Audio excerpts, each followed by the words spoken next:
As linhas de defesa do nosso organismo. São três as linhas de defesa: o revestimento do corpo, constituído pela pele e mucosas, os processos inflamatórios e a resposta imunitária. A pele é uma barreira eficaz, espessa, relativamente seca e recoberta por uma camada de células mortas queratinizadas, que fazem a impermeabilização da pele.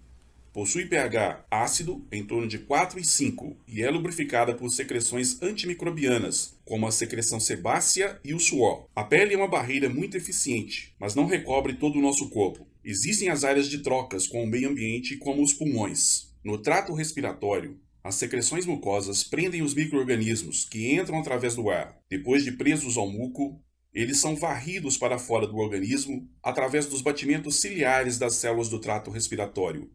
No estômago, os patógenos são mortos pelos ácidos estomacais.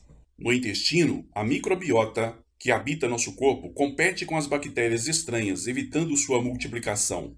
Durante a micção, as bactérias que tentam entrar pela uretra são eliminadas pela urina.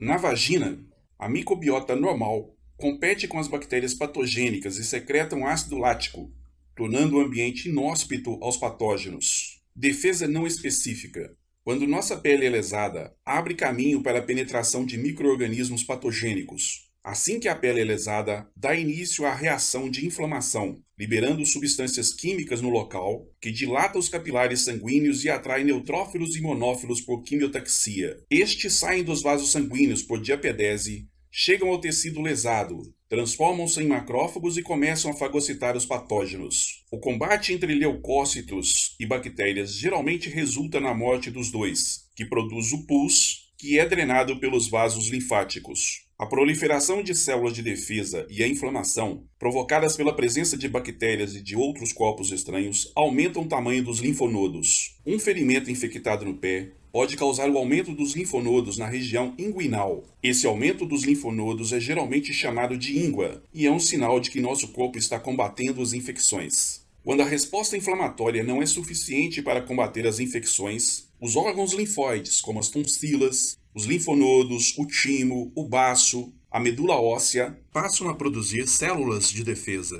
A partir dessa fase, o combate à infecção se dá através de duas linhas de defesa: a imunidade celular, dependente de células, e a imunidade humoral, dependente dos anticorpos. A ação dos linfócitos B. No plasma circulante temos milhões de tipos de linfócitos B circulando, cada um com um determinado tipo de anticorpo em sua membrana. Quando um desses linfócitos identifica um antígeno estranho ao nosso corpo, imediatamente ele passa a se reproduzir, produzindo mais linfócitos B que irão se diferenciar em plasmócitos, que irão produzir anticorpos que irão atacar os antígenos, causando a inativação dos mesmos, ou seja, a aglutinação. Os linfócitos B também vão produzir células de memória, que contêm anticorpos específicos contra aquele patógeno. Essas células de memória ficam na corrente sanguínea. Se algum dia esse patógeno entrar em contato com o nosso corpo, ele será identificado de imediato pelas células de memória, que irão desencadear uma reação imunológica muito mais rápida do que a primeira vez. Assim, estaremos livres, imunizados desse patógeno. É isso que acontece quando um vírus, como o novo coronavírus causador da Covid-19, entra em nosso organismo. A ação dos macrófagos. O patógeno que foi aglutinado pelos anticorpos produzidos pelos plasmócitos é fagocitado pelo macrófago, que passa a expressar antígenos desse patógeno em sua membrana.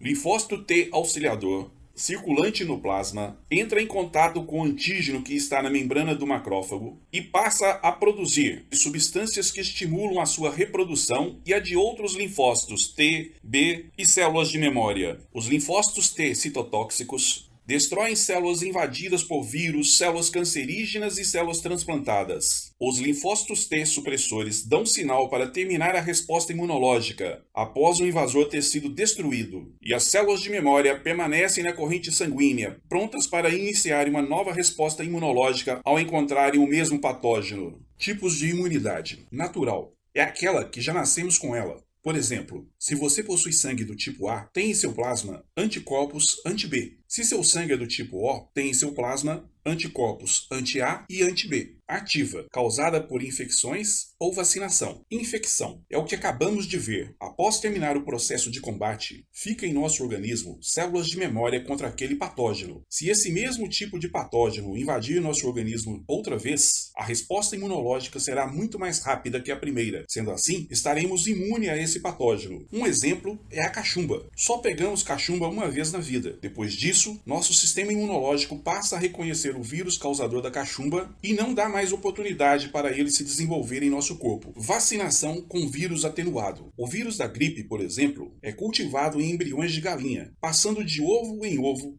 até que ele esteja adaptado a viver no ovo. Aí, retira-se o vírus do ovo, purifica e está pronta a vacina. Quando injetada em nosso organismo, o vírus terá dificuldade de reproduzir em nossas células. E aí, nosso sistema imunológico aproveita disso e destrói o vírus, nos deixando livres da gripe. Mas no ano seguinte, a vacina do ano anterior já não é mais eficaz, pois o vírus da gripe é de RNA e suas mutações não são corrigidas, como acontece no caso dos vírus de DNA. Sendo assim, o nosso sistema imunológico não tem informações sobre o novo vírus. E se não tomarmos a vacina, correremos o risco de contrair a gripe. Vírus inativo é quando o vírus é destruído. Nesse caso, são injetados pedaços de vírus em nosso organismo. O sistema imunológico reconhece esses fragmentos de vírus e produz anticorpos contra o vírus. Posteriormente, quando entrarmos em contato com esse vírus, já teremos células de memória contra ele. Vacina de DNA consiste na administração de sequências de DNA do patógeno em nosso organismo. A partir daí, nossas células passam a expressar genes desse patógeno, produzindo antígenos dele que o nosso sistema imunológico irá reconhecer e passará a produzir resposta celular e humoral contra esses antígenos, nos tornando imunes contra aquele patógeno. As desvantagens dessa vacina: possibilidade de indução de uma resposta autoimune, integração do DNA ao cromossomo do hospedeiro, podendo causar mutações e até mesmo levando ao aparecimento de um câncer. Passiva é aquela na qual nós recebemos os anticorpos já prontos. Ela pode ser materna, quando recebemos os anticorpos de nossas mães, através da placenta e através da amamentação, ou através dos soros. Em 1798, o médico Edward Jenner observou que existia dois tipos de varíola: a bovina, menos agressiva, e a humana, que deixava marcas para o resto da vida. Observou também que as mulheres que ordenhavam as vacas não pegavam varíola humana. Então, Jenner resolveu infectar seu filho com o vírus da varíola bovina. Foi arriscado, mas o menino só teve febre e não desenvolveu varíola bovina. Passado alguns meses, ele infectou seu filho com a varíola humana e o mesmo não desenvolveu a doença. Assim, foi criada a primeira vacina. Resposta às vacinas. Observe o gráfico. Quando uma pessoa recebe uma primeira dose de uma vacina, seu corpo produz células de defesa, anticorpos e células de memória contra os antígenos da vacina. Dias depois, quando ele recebe a segunda dose da vacina, a resposta imunológica será mais rápida que a primeira, pois agora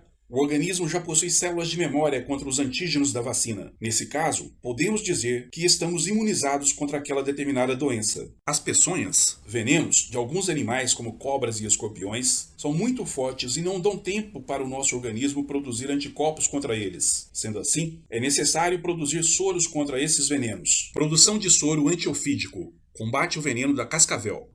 Injeta-se uma pequena quantidade de veneno da cascavel no cavalo. O cavalo produz anticorpos contra o veneno da cobra. Retira-se o sangue do cavalo e separa-se o plasma. Purifica e o soro está pronto. Se uma pessoa for picada pela cascavel, basta aplicar o soro antiofídico que ele neutralizará o veneno da cascavel. Graças a esse exército invisível e silencioso é que podemos explorar cada canto desse planeta.